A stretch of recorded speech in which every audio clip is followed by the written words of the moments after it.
Welcome to the Leaderish Podcast with your hosts, Regina and Doris. Hey, Doris. How's it going? Hey, Regina. It is going so well. Do you know what today is? No? It is our anniversary. We met 1 year ago today. Are you serious?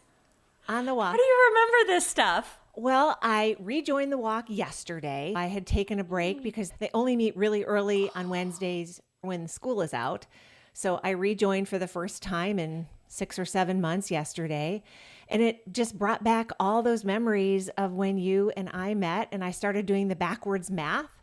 And I looked at my calendar and realized that today, last year, 1 year ago today, we met on Heather's walk. Okay, well, the only good thing about the walk was you.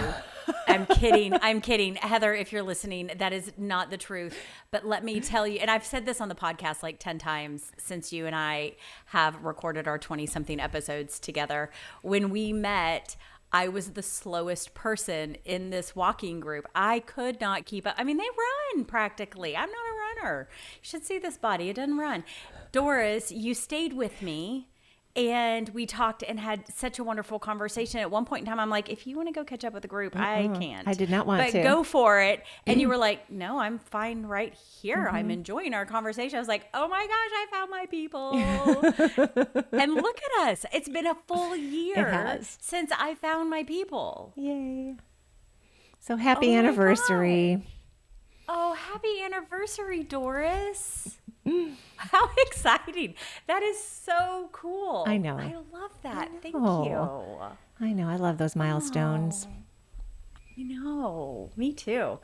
So besides our anniversary, what are we talking about today? Our listeners can feel the positive energy that are happening right inside our conversation. And that's what we're going to talk about is positive energy and how to turn any negative or scary emotions into positive energy. Oh, I love it. I love this topic. And the reason that I love this topic so much is that it was just a few weeks ago that I worked with my coach on exactly this. So I'll get into that a little bit more, and I'll share some of the techniques that he and I use together. And hopefully you'll get lots out of this episode today by listening to Doris and I talk through. Yay. Let's start off with what is nervous energy, though, because I think a lot of times we don't even recognize or we're unaware when we have nervous energy. What are some of the signs that you either physical or mental experience? The physical signs that I experience is I can get sweaty palms. It kind of depends on the audience, too. It depends on how large of the audience or how nervous I am to make a good impression. And so if it's just a quick casual conversation or I'm leading a meeting, I might not experience that. But if I'm getting up on a stage and speaking in front of thousands of people, which I don't mind doing, but I can feel my hands get a little bit clammy. I can feel my blood pressure rising. I can feel my heart rate going up, maybe even a little sweaty in places other than my palms. Mm-hmm. That's probably the physical. Mentally, it's that fear of, I'm going to get it wrong. Where am I going to make the mistake? Have I practiced enough for this presentation? And so it's a little bit of fear of stumbling over my own words would be the mental anguish that I have. How about you? Yeah, so similarly, I sweat in places that I don't normally sweat in. I get hot. I get just really hot. And I think that's kind of that amygdala taking over. It just uses so much power. I get really hot and heated. I have a lot of self-doubt and I beat myself up. My inner critic just goes nuts. And I'm like, I'm not good enough for this. I can't do this, even though I've done it before. It's not like at this age, there's not much that I haven't done as far as work goes, right? But those are usually the times where I get most nervous is when it is something that I'm getting ready to do with someone I don't know. And the heart starts pounding, the sweat happens. And then on top of all of that, my brain kind of short circuits a little bit when I'm super nervous, and I can say inappropriate things and use the 12-year-old humor that I have in my house, which is not appropriate in all situations. I had somebody once look at me and go, "Know your audience, Regina." And I was like, oh my gosh, that was all nervous energy. So I think that if we can pause for a second and you can think about what that nervous energy is for you, then that can help you bring awareness to it, because you can't change what you're not aware of. Absolutely. When you listen to interviews with professional speakers or celebrities, they can get nervous as well. And you hear them talk about that nervous energy and turning that nervous energy around into positive energy. And you would never know. You'd never know that they were nervous before they went on stage. But they probably were. And they have found a way to harness that nervous energy. In fact, and Walter's obviously nervous right now. If you're watching this episode, Walter is like doing circles behind me and just talking. So he's got a little nervous I think energy Walter too. has some input that he wants to share in this episode. Yeah, he's a little loquacious. I think what he wanted me to say, though, is that nervous energy is just untamed energy. It is a little out of control. It is usually fed by your amygdala, or sometimes I call it the lizard brain, but that's kind of your fight or flight response. And it can come out a little wild. So I wanted to share that story, like of me getting really nervous and working with my coach. I was meeting with a new client, and I really wanted to work with this client. I was really excited about it. I was excited about the organization. They were just in my sweet spot. And I was excited because I had met with a couple of the people briefly over Zoom, and I really liked their energy. And I was so worried that when I went to kind of talk about here's the work that we can do together, that I would ruin it.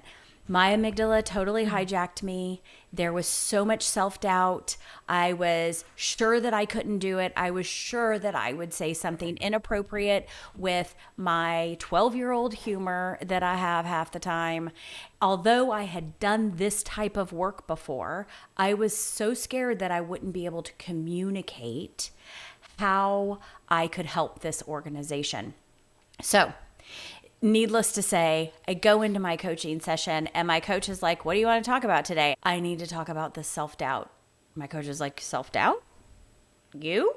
I was like, "There's so much of it." And you could almost feel the nervous energy. It was palpable. My heart was racing. My hands were sweating. My pits were sweating. So you imagined yourself in that meeting as you were talking to your coach. Oh, yeah. And even before, because I was like, what do I want to talk to my coach about? Oh, I want to talk to him about this. And even before we met, I was having the nervous feelings. I was very aware of the energy that I had. And so we did take a minute and just kind of talked through it and what was I experiencing to bring more awareness to those feelings.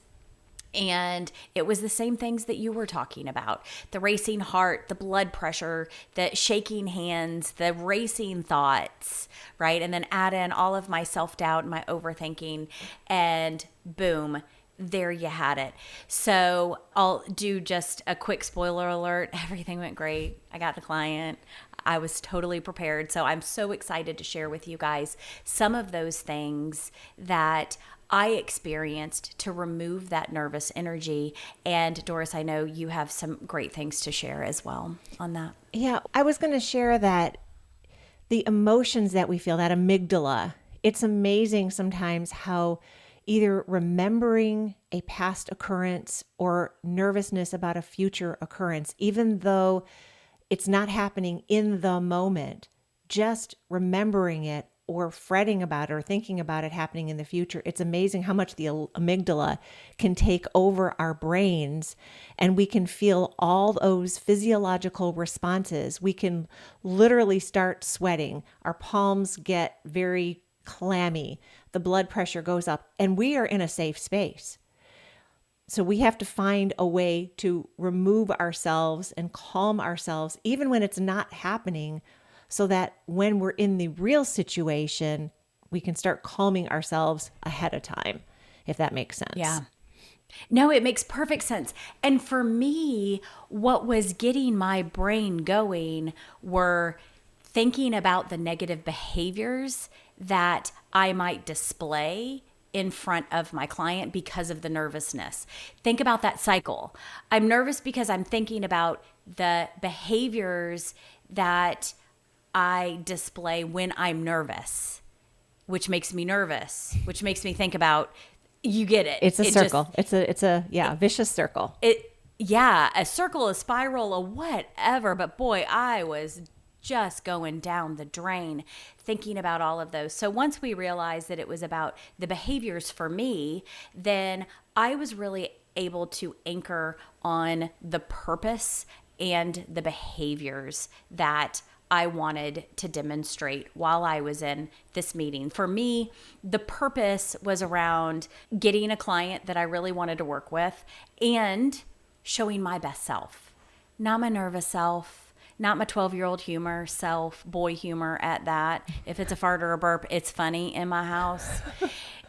And, figuring out where those behaviors are and what were the good behaviors, the positive energy behaviors that I wanted to display. And so we worked through that, and we worked through an entire list of behaviors. And how we started this was because my brain was stuck on all the negative nervous behaviors. Then the question was, how do you behave when you're nervous? Well, I talk and I rattle on. Mm-hmm. Okay. What's the converse of that? What's the positive behavior? Oh, pausing. Well, I listen more than I speak. Yep. Yeah, those things. Pausing, silence. I listen more than I speak. Those things. And so thinking through, since my brain was stuck in negative, okay, so what's the negative? Another negative behavior when you're nervous. Well, I just throw out responses, and whatever is partially in my head comes out of my mouth. So what's the opposite of that? Be thoughtful. Mm-hmm. Again, pause. Yeah. Pause for a moment, take a breath, get your thought together before it comes out your mouth. And it's also about active listening. If you respond too quickly, that's a sign that you haven't fully even heard the question or the comment that's being made by the other person. That's exactly right. And actually, there's even another one in here. I'm looking at my list. I keep looking at my list because we actually hand wrote a list. What else? For me What's to next review on the list? before I went. Ask meaningful questions without creating defensiveness. Tell me about the defensiveness. Oh, yes. So I would love to, because sometimes, especially when we're nervous, especially when I'm nervous, I ask questions to deflect from my own nervousness. And what's an example? Give me an example of that. Well, why would you do that? Yeah. Instead of that creates defensiveness. Yes, it does. So instead, using what questions? Well, what made you make that choice? Yeah. Then I can keep the conversation grounded without the defensiveness. And now we're working together to uncover the choices. Yeah. If that's the situation, right? Yep. I know we've talked about why and how important that is, but putting it in a question in that way really creates animosity and creates defensive behavior and somebody that may not want to work with you. Why would you do that? That's right. And that tone comes in there too. So it's a little bit about the tone. Yeah, of course. But why would you do that? I don't know that you can find a nice tone in asking that particular question. Why would you do that?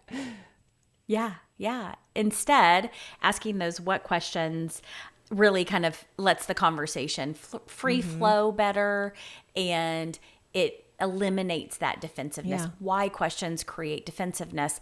When your amygdala is hijacked, why is the easiest way to get someone else talking? Then they get defensive and then they talk more. Yeah. Right? So asking what questions creates a more thoughtful response. Yeah. And it decreases that defensiveness. Well, and even starting it again, pausing and saying, that's an interesting thought. I hadn't thought about that. Can you tell me a little bit more about what brought you to that conclusion, or what brought you to that thought, that idea? And again, that calmed it way down. Not why would you do that, but that's an interesting idea. I hadn't thought about that. Can you tell me a little bit more? You just asked the exact same question, but you did it in an open way that calms that nervous energy, that negative energy just completely disappears when you change the way that you're asking those questions. I think that's right. Really great advice from your coach. Yeah. Yeah. And then I'll do one more because I want to hear from you too. But so then the last one on here was around my 12-year-old sense of humor, farts and burps. So that was the negative behavior, right? And so the positive behavior is to use appropriate wit in the appropriate situations. So when I get nervous, everything can kind of become a joke, and sometimes it can be inappropriate. So just reminding myself to use wit in a professional way, because I'm funny. I mean, you and I talk about this. We both think we're really funny. I love to laugh at myself, and I love to laugh at other people. So, like, I want to do that, and I want to do it more when I'm nervous because it diffuses the tension for me. And so making sure that I understand that I need to use wit appropriately. So I took all of these negative behaviors that I demonstrate when I'm nervous, and I figured out what the positive behavior was, and I wrote down those positive behaviors. And for me, that really hard skill of thinking through the negative and then the converse of that and how I wanted to show up really helped ground me that I could do this. Yeah. I can do this. And then it all went away. It was the craziest thing. It all went away. Yeah. I want to touch really quickly. You said something interesting. You said when you use inappropriate humor, it diffuses the energy, but it really only diffuses the energy for 1 second. Because I think and it's only mine, I think. And then I start freaking out because I just talked about farts. Well, exactly. The energy, it diffuses for a second, and then it actually probably triples because you realize that you said something inappropriate, and that nervous energy that you just calmed down with that very nice question, and you didn't ask the why question. And then you talked about farts, and the nervous energy was right back in full force. Right. And so diffusing that, or knowing that, use the wit when it's appropriate, and you will find when to do that. And this isn't for you, this is more for our listeners, knowing when to find that perfect spot to enter that humor. Yeah. And it's not, you don't know ahead of time. You don't know when that humor is going to be appropriate. You don't know when a joke is going to come up, but when it comes up, it's usually so natural and so funny that everybody in the room laughs. Yeah. Yeah, if it's from nervous energy, usually no one laughs. No. Yeah. I've experienced that many times. And then you're right, the triple nervous energy comes out, and then there's more, and it's a terrible spiral. What about you, though, Doris? How do you shift nervous energy to positive energy? Well, the good example is, and I know I've talked about Toastmasters before, and I highly recommend people, especially if you have a fear of public speaking, to join Toastmasters, because that's one of the best ways to get over that fear and that nervousness and learn how to convert nervous energy into positive energy. The more that you do it, it's a habit. The more that you do something. So the more clients that you talk to, Regina, the more audiences that a public speaker gets in front of, the faster and easier it is to diffuse that nervous energy and convert it to positive energy. So the first thing is, and we've talked about breathing before, is just try to calm yourself down just a little bit, but a little bit. It doesn't always work because those nerves are still going to be there, but at least trying to get the heart rate down. So your heart rate has gone up, quieting that heart rate or slowing that heart rate down a little bit through that breathing. But then maybe dancing, maybe singing. And of course, that's going to raise your heart rate, but in a positive way. But if you sit there and do jumping jacks before you get on stage, the heart rate might go up, but that nervous energy could come down. So trying to find that perfect balance of using that energy in a good way And especially your body. If you're going to get up on stage, you're going to talk to 1,000 people and you know you're nervous about that, it's okay to do some jumping jacks or to do some stretching or to literally just walk, stretch, shake it out. Maybe sing the Taylor Swift song in your mind. All of those things will take that energy and turn it into something that your audience will never know that you're nervous. And you've taken that energy and moved it into a positive light. And I will do that in Toastmasters. Even if it's a small audience, I will still get nervous about, am I going to flub the speech that I've practiced? But once I get going, once I say the first 2 or 3 words, it usually fades away. That those nerves, surprisingly, will fade away. So sometimes it's taking that first step, just beginning. Mountain biking, just going down that hill, just rolling down that hill, skiing, go take that first step. A lot of times that's all that it takes for you to then convert that energy, because you don't have a choice. You're going down a mountain with those skis. You got to figure out how to get to the bottom of the mountain. You're speaking in front of a large audience, say those first 2 or 3 words. You might be surprised at how easily the rest of that speech or that talk or that workshop will flow from you.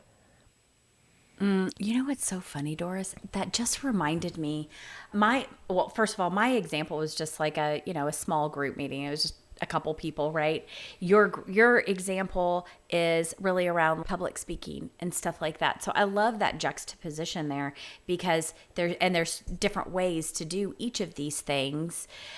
I was thinking about when I see speakers and sometimes they get a rocky start. And that happens the first 5 seconds. And then all of a sudden they launch in and they are in the zone. Mm-hmm. And so I think it doesn't matter if it is your behaviors that you're writing down like I did, or you're breathing and you're shake it off, do some jumping jacks. It is finding your way to get into your zone, your positive zone. Yeah. That's kind of what we're talking about here. But you have to have the awareness to know that you're not in your positive zone. You're in your nervous zone, or your negative zone, or your apprehensive zone, or your fear or scarcity zone. Whatever zone that is, you are not in the good zone. No. Well, it's a fear of judgment. In all of these examples, it's that fear, like, what will someone think about me or say about me, or am I going to get this client, or am I going to get the applause, or am I going to get my point across? It's all of that nervousness. And am I dressed appropriately? Do I have lipstick on my teeth like I did for the last episode, which I do not today?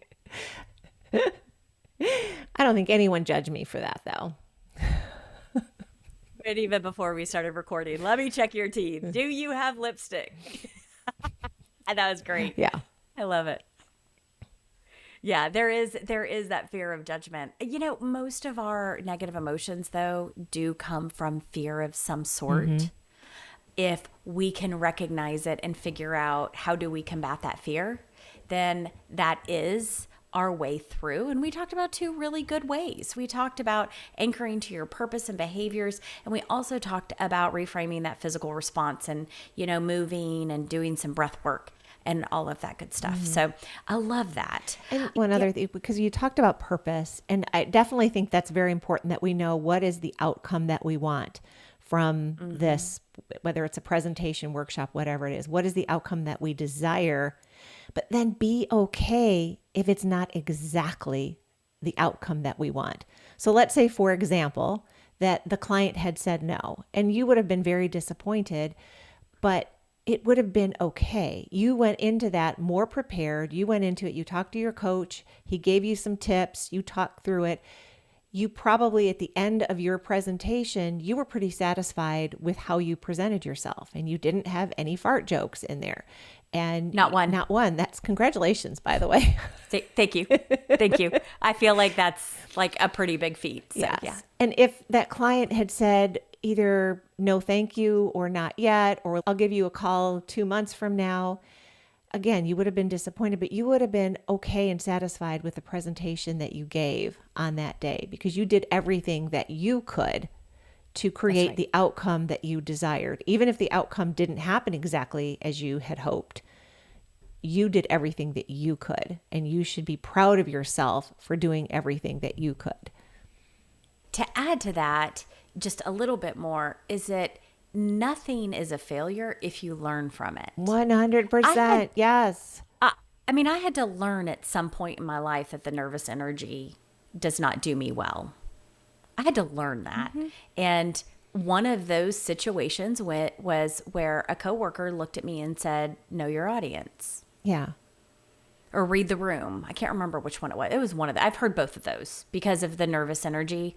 I've had several people in my life tell me, know your audience and read the room because of how the nervous energy is demonstrated in my behaviors. Yeah. And that's the important part, is how is it demonstrated? You're still going to be nervous. That next client that you have, you're still going to be nervous before you That's right. before you go in that room. But you know what behaviors you need to demonstrate when you go in that room. So taking that nervous energy and converting it into something that's positive, because we still want energy. That's the other thing. We haven't talked about the fact that energy is really, really important, and people will buy into the energy. If you're selling something, it doesn't matter if it's Girl Scout cookies or a new program. You have to have energy when you're selling that. When you're selling yourself, your product, your service, you want to have that really good, positive energy, and you need to hire me. You need to buy from me because I know what I'm talking about. And I have high energy. If you take that nervous energy and it melts you, or it dissolves you into a puddle of mud, and you're able to get the words out, but you have no energy at all because you're nervous, that doesn't work either. No, you're absolutely right. And I think that you can build positive energy habits over time. And I think that by me recognizing where I was in this kind of nervous state and this nervous energy field, that is a habit that I have built over time to recognize it. It didn't just happen overnight. I mean, a lot of people have told me, read the room, know your audience. And there's some other things that you can do if you journal, writing some of those things down when you feel that nervous energy. You can even start an affirmation practice where you reassure yourself with your confidence to help with some of that, or to reassure yourself, in my case, of some of the behaviors that I display when I am in a positive energy mode and I am confident, not overconfident, because that's nervousness too. So I'm curious about something. When someone told you read the room, maybe it was the first time or the second time, how did that make you feel? Did that make you feel defensive? Like, I didn't do that? Or did it make you feel more, oh gosh, I wasn't aware of that, I need to change that next time? You said it didn't happen overnight. So how long, how many times, or tell me the process of how it worked from the first time someone said, read the room, no more fart jokes, to you actually didn't have any more fart jokes. Gosh, you've stumped me on this one, Doris. It was probably about 15 years ago when the first person, and I remember the situation, I had said something inappropriate, and I was younger. I was probably early 30s, late 20s, and I had said something inappropriate in front of a woman of another generation. She was a grandmother. I didn't even have kids. I wasn't even married. Like, I'd said something a little inappropriate. She's in a totally different stage of life. And that's when I kind of got the read the room. Okay, it's fine for us girls to talk about those things, but that's not something she needs to hear. And I remember that was the first time that I was like, oh my gosh, what did I just do? And it hit me like a ton of bricks. I knew exactly what I did. It wasn't like earth-shattering inappropriate, but it was not appropriate for her. And then I've had a few other situations where I've had leaders or peers come back to me, especially when I was nervous, and I was able to correlate those things together. And so putting that pattern together, it took a little while to put the pattern together.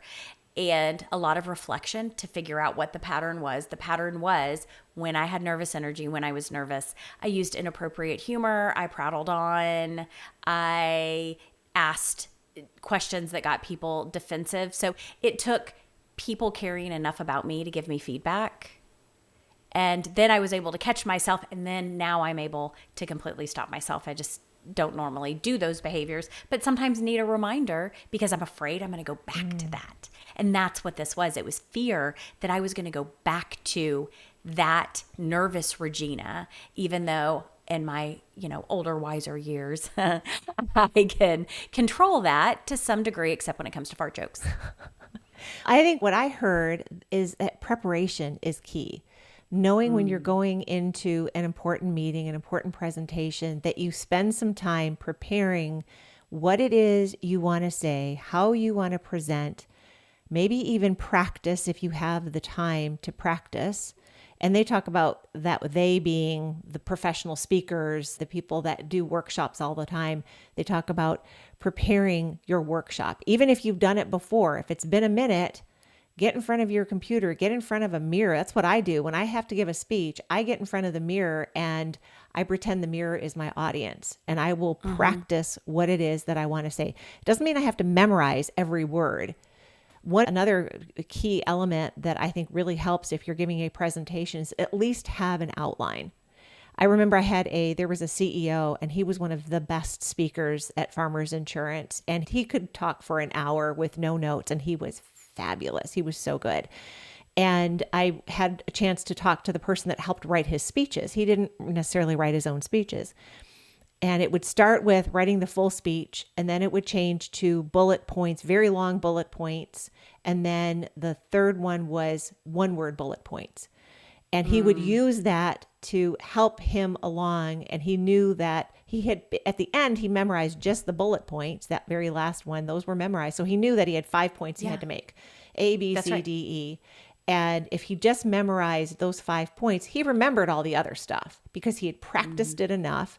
He knew the material enough that he was able to go into that presentation with a minimal amount of bullets. And of course, if you're giving a presentation, you've got PowerPoints, and those PowerPoints can have a minimal amount of words, a minimal amount of bullets, but it guides you along to saying the words that you want to say. Again, not memorizing word for word, but giving the points that you want to share so that at the end of the presentation, your audience understands what it is that they need to understand and what outcome needs to happen as a result of this meeting or this workshop. I love it. Thanks for that little extra nugget there on presentations. I appreciate that. Well, it looks like Walter's getting a little restless. So let's go ahead and wrap up with some final thoughts. Any final thought or takeaway for you, Doris? I would say, I'm reading these notes too, and I love this one quote: you don't need to be fearless to show up fully, just willing. I think that is a great quote. So you don't have to be, you don't need to be fearless to show up fully, just willing. So we talked about having fear and nervous energy. You don't need to be fearless. You just need to be able to take that fear and be willing to work towards something. Right. Yeah, with purpose. With purpose, yes. Yeah. How about you? Yeah. Well, see, Walter, he's got all the nervous energy right now. I got to tell you, what a fun episode with Walter barking in the background. I think I'm going to go back to the nervous energy is just untamed energy. That's what it is. Good. It's just untamed energy. And if we can tame it a little bit and get it right where we want it so that we can use that energy for good, then we're all set. Love it. Me too. All right. Oh, wow. He hasn't been this loquacious since the days of Jen and I. I don't think he's showed up in an episode for like 2 years. Walter, stop. Oh boy. All right. Well, let's go ahead and wrap this up because I think I need to let the dog out. We'd love to talk to you. So you can find all of our links in the show notes and leave us a review if you would. 5 stars would be awesome.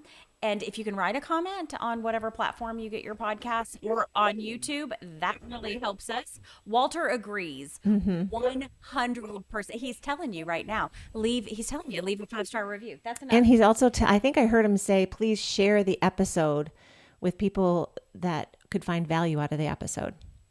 Well, you nailed it. I didn't know you spoke Walter as well as I did. I do. But yes, he did say, share this, because every time you share an episode with a friend or a family member or a complete stranger, then that does help us get more visibility. So we would love for you to share that. Give us a like and subscribe. We're now on YouTube. If you didn't know, you can watch us as we talk. You can actually see the lipstick on Doris's teeth if you would like to. That would be in episode 12, season 4, episode 12. There's a great little lipstick there. I didn't notice it either. So you'll have to zoom in or maybe make it big. I don't know. Put it on your TV. That's what you want to do. Watch the whole episode on your television. Stream it on your television on YouTube. And then you can see Doris's lipstick. She's going to hate that. She's going to cut this out. I am. Okay, fine.